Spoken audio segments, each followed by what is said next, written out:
오늘은 창세기 34장 말씀을 묵상하겠습니다.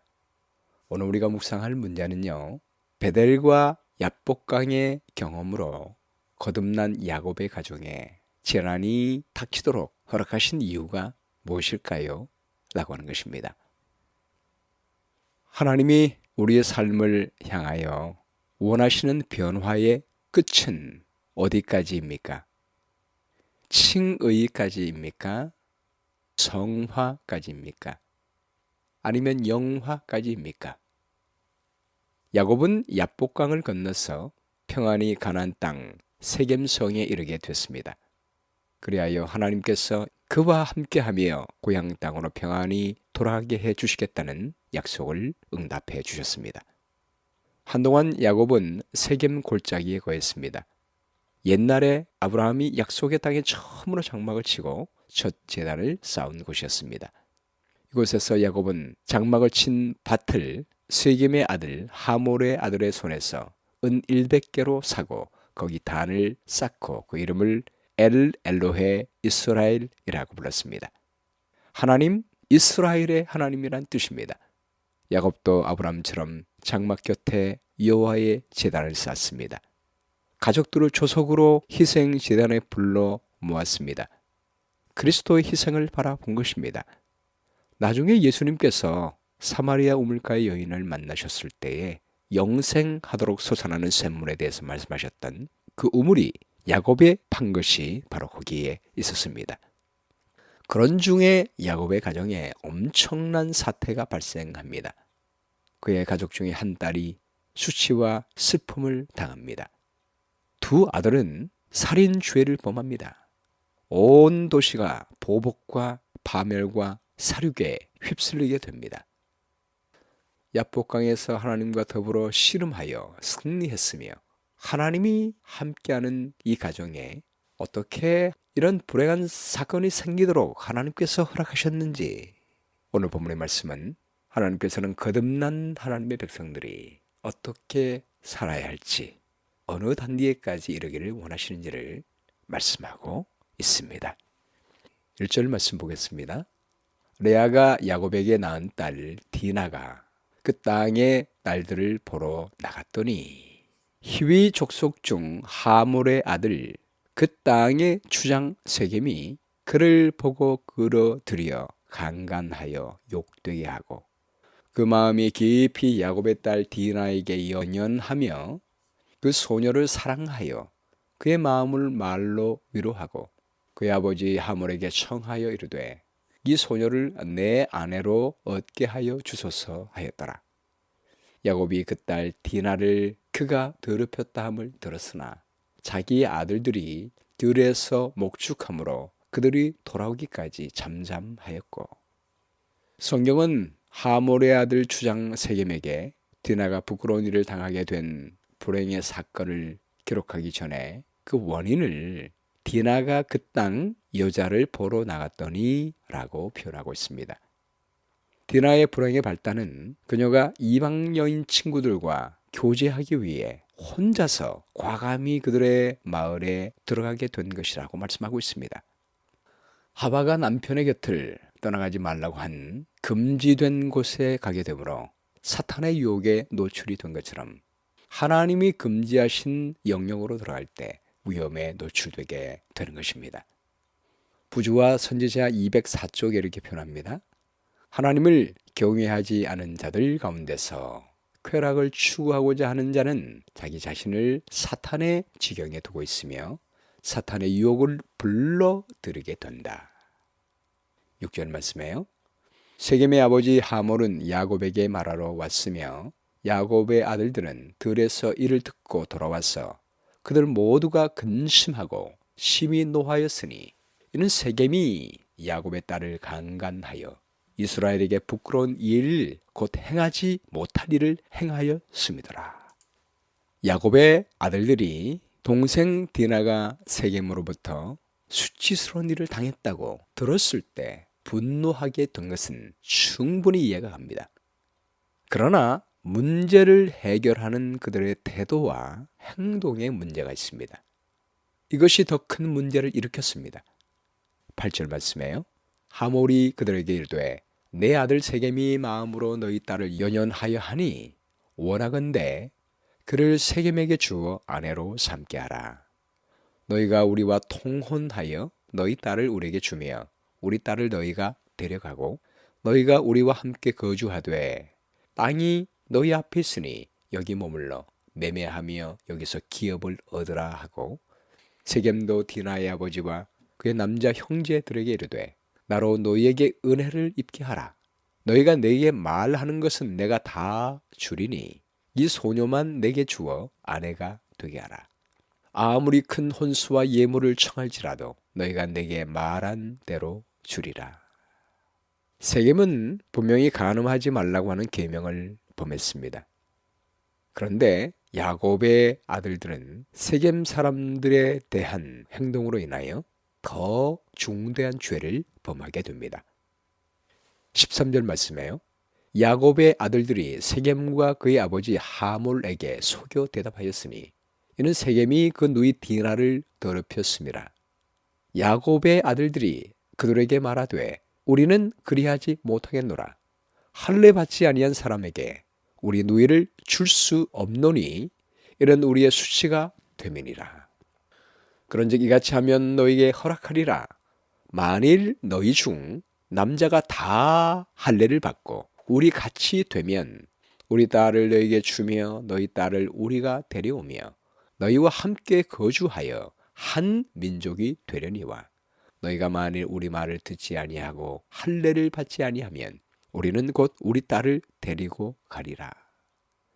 야곱의 아들들은 속여서 대답했다고 했습니다.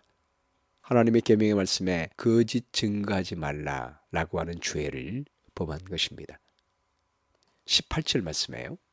그들의 말을 하몰과 그의 아들 세겜이 좋게 여기므로 이 소년이 그 일 행하기를 지체하지 아니하였으니 그가 야곱의 딸을 사랑함이며 그는 그의 아버지 집에서 가장 존귀하였더라.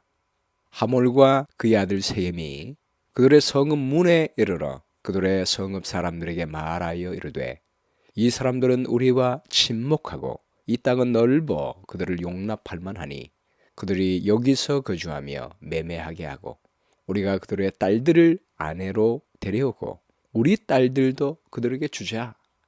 그러나 우리 중에 모든 남자가 그들이 할례를 받음같이 할례를 받아야 그 사람들이 우리와 함께 거주하여 한 민족 되기를 허락할 것이라. 그러면 그들의 가축과 재산과 그들의 모든 짐승이 우리의 소유가 되지 않겠느냐. 다만 그들의 말대로 하자. 그러면 그들이 우리와 함께 거주하리라. 성문으로 출입하는 모든 자가 하몰과 그의 아들 세겜의 말을 듣고 성문으로 출입하는 그 모든 남자가 할례를 받으니라. 제3일에 아직 그들이 아파할 때에 야곱의 두 아들 디나의 오라버니 시므온과 레위가 각기 칼을 가지고 가서 몰래 그 성읍을 기습하여 그 모든 남자를 죽이고 칼로 하몰과 그의 아들 세겜을 죽이고 디나를 세겜의 집에서 데려오고 시므온과 레위를 그 오라버니라고 표현한 것은 디나는 레아의 딸이었죠. 시므온과 레위도 한 뱃속에서 나온 형제 자매인 것입니다. 그러므로 시몬과 레위가 사랑하는 어린 여동생을 위하여 이 일을 행한 그 마음은 충분히 이해를 합니다. 그러나 그는 세겜이 행한 죄보다 더 큰 죄를 범하는 것입니다. 아무 죄도 없는 그 성읍에 있는 모든 남자를 죽였습니다. 그리고 그 아들 세겜도 죽입니다. 27절 말씀에요. 야곱의 여러 아들이 그 시체에 있는 성읍으로 가서 노략하였으니 이런 그들이 그들의 누이를 더럽힌 까닭이라. 또한 도둑질을 하지 말라는 죄를 범합니다. 거기서 성읍에 가서 모든 것들을 노략하며 도둑질하는 것입니다. 28절 말씀에요. 그들이 양과 소와 나귀와 그 성읍에 있는 것과 들에 있는 것과 그들의 모든 재물을 빼앗으며 그들의 자녀와 그들의 아내들을 사로잡고 집 속의 물건을 다 노략한지라. 물건만 노략한 것이 아닙니다. 그 사람들의 아내들까지 사로잡습니다. 내 이웃의 물건과 아내를 탐내지 말라는 계명을 범하게 됩니다. 30절 말씀에요. 야곱이 시몬과 레위에게 이르되 너희가 내게 화를 끼쳐 나로 하여금 이 땅의 주민 곧 가나안 족속과 브리스 족속에게 악취를 내게 하였도다. 나는 수가 적은즉 그들이 모여 나를 치고 나를 죽이리니 그러면 나와 내 집이 멸망하리라. 그들이 이르되 그가 우리 누이를 장녀같이 대우함이 옳으니까. 아버지에게 함부로 대드는 모습을 봅니다.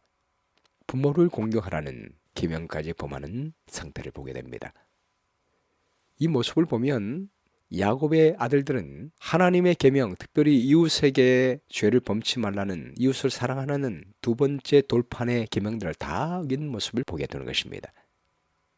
야곱은 딸 디나가 당한 그 재난도 크게 생각되고 슬펐지만 그의 아들들의 성품에 나타난 수많은 죄악상들을 보면서 더 심각한 상태를 느끼게 된 것입니다. 하나님 보시기에도 그렇지 않았겠습니까? 야곱은 아들들의 성품을 보면서 자신이 더 깊이 겸비하게 회개해야 되겠다고 느꼈습니다. 아들들이 행한 잔인성, 거짓말은 과거에 자신이 행한 것들이었습니다. 야곱의 아들들의 이런 잔인성과 거짓말, 그리고 이런 죄악들은 하루아침에 발생한 우연이 아니었습니다. 오랫동안 어릴 때부터 길러져온 잘못된 습관의 결과였습니다. 가장 큰 결점이 일부 다처제였습니다. 야곱의 네 아내는 서로 질투하고 경쟁했습니다. 그런 어머니들의 모습을 보고 자라난 이 아이들은 어머니들의 잘못된 영향을 받았습니다. 배다른 형제들과 툭하면 싸웠습니다. 아버지의 제재를 받을 때 참지 못하고 아버지에게 대드는 성질을 가지고 자라났습니다.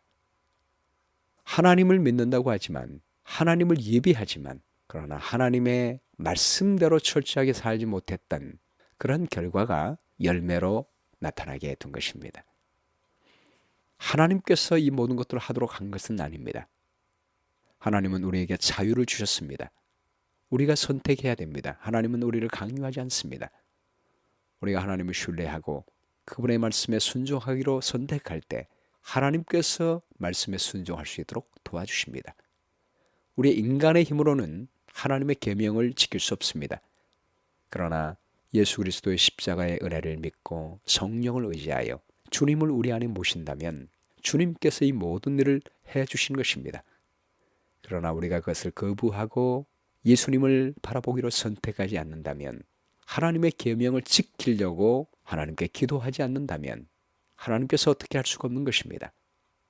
거듭난 야곱의 가정에 이런 잘못이 드러날 수 있도록 해주신 하나님의 목적 속에는 하나님은 우리 모든 하나님을 믿는 사람들이 더 거룩한 목적 가운데 갈 수 있도록 하라고 말씀해 주시는 것입니다. 우리는 야곱의 가정을 보면서 하나님은 성화의 중요성을 말씀해 주고 있습니다. 이 창세기 34장의 야곱의 가정에 벌어진 불행의 사건은 야곱이 야복 강에서 하나님을 만난 이후의 일입니다. 이것은 하나님의 은혜로 구원받은 가정일지라도 하나님의 법을 따르지 않고 세상의 풍속을 따라간 습관과 잘못된 품성의 결과가 어떠함을 보여주고 있는 것입니다. 우리의 잘못된 성품이 하나님의 말씀으로 극복되지 않고 성화되지 않으면 언젠가 그 열매를 거둔다는 것을 말하고 있습니다. 환경이 아무리 좋을지라도 우리가 하나님의 말씀으로 변화되지 않는다면 금방 우리의 환경은 천국에서 지옥으로 바뀌어질 수 있음을 보여주고 있는 것입니다. 각 시대 대정투 622쪽에 이렇게 표현합니다. 일찍이 없었던 환난의 때가 우리 앞에 나타날 것입니다. 이것을 야곱의 환난이라고 부릅니다. 지금껏 만나지 못한 경험, 많은 사람이 얻기를 게을리하는 경험이 우리에게 필요하게 될 것입니다. 흔히 실제로 당하는 시련은 예상만큼 심하지 않은 경우가 많지만 우리 앞에 놓인 위기는 그렇지 않습니다. 그 환난의 극심함은 아무리 생생하게 표현해도 다 묘사할 수 없습니다. 그 시련의 때에 모든 사람이 각자 하나님 앞에 서야 합니다. 비록 노아, 다니엘, 욥이 거기 있을지라도 나의 삶을 두고 맹세하노니 그들은 자녀도 건지지 못하고 자기의 의로 자기의 생명만 건지리라. 에스겔 14장 20절입니다. 우리의 대제사장 예수 그리스도께서 하늘 성수에서 우리를 위해 중보하며 속죄하고 있는 지금 오늘 우리는 그리스도 안에서 완전해지도록 하나님을 의지해야 합니다. 우리 예수님은 이 땅에 계실 때 생각으로라도 유혹의 힘에 굴복당하지 않으셨습니다.